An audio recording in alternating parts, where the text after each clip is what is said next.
एक professor class ले रहे थे। क्लास के सभी छात्र बड़ी ही रुचि से उनके लेक्चर को सुन रहे थे। उनके पूछे गए सवालों के जवाब दे रहे थे। लेकिन उन छात्रों के बीच कक्षा में एक छात्र ऐसा भी था जो चुपचाप और गुमसुम बैठा हुआ था। प्रोफेसर ने पहले ही दिन उस छात्र को नोटिस कर लिया, लेकिन कुछ नहीं बोले। लेकिन जब 4-5 दिन तक ऐसा ही चला, तो उन्होंने उस छात्र को क्लास के बाद अपने केबिन में बुलवाया और पूछा, तुम हर समय उदास रहते हो, क्लास में अकेले और चुपचाप बैठे रहते हो, लेक्चर पर भी ध्यान नहीं देते, क्या बात है, कुछ परेशानी है क्या? सर, वो छात्र कुछ हिचकिचाते हुए बोला, मेरे अतीत में कुछ ऐसा हुआ है जिसकी वजह से मैं परेशान रहता हूँ, समझ नहीं आता क्या करूँ।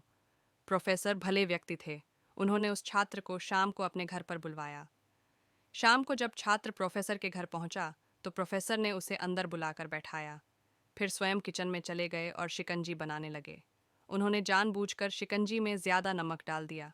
फिर किचन से बाहर आकर शिकंजी का गिलास छात्र को देकर कहा, ये लो, शिकंजी पियो।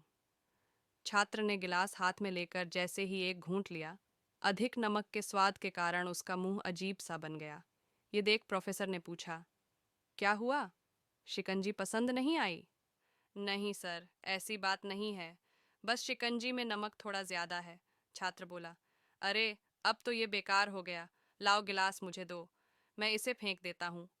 प्रोफेसर ने छात्र से गिलास लेने के लिए अपना हाथ बढ़ाया, लेकिन छात्र ने मना करते हुए कहा, नहीं सर, बस नमक ही तो ज्यादा है। थोड़ी चीनी और मिलाएंगे तो स्वाद ठीक हो जाएगा। ये बात सुन प्रोफेसर गंभीर हो गए और बोले, सही कहा तुमने, अब इसे समझ भी जाओ। ये शिकंजी तुम्हारी जिंदगी है। इसमें घुला अधिक नमक तुम्हारे अतीत के बुरे अनुभव हैं। जैसे नमक को शिकंजी से बाहर नहीं निकाल सकते, वैसे ही उन बुरे अनुभवों को भी जीवन से अलग नहीं कर सकते। वे बुरे अनुभव भी जीवन का हिस्सा ही हैं। लेकिन जिस तरह हम चीनी घोलकर शिकंजी का स्वाद बदल सकते हैं, वैसे ही बुरे अनुभवों को भूलने के लिए जीवन में मिठास तो घोलनी पड़ेगी ना।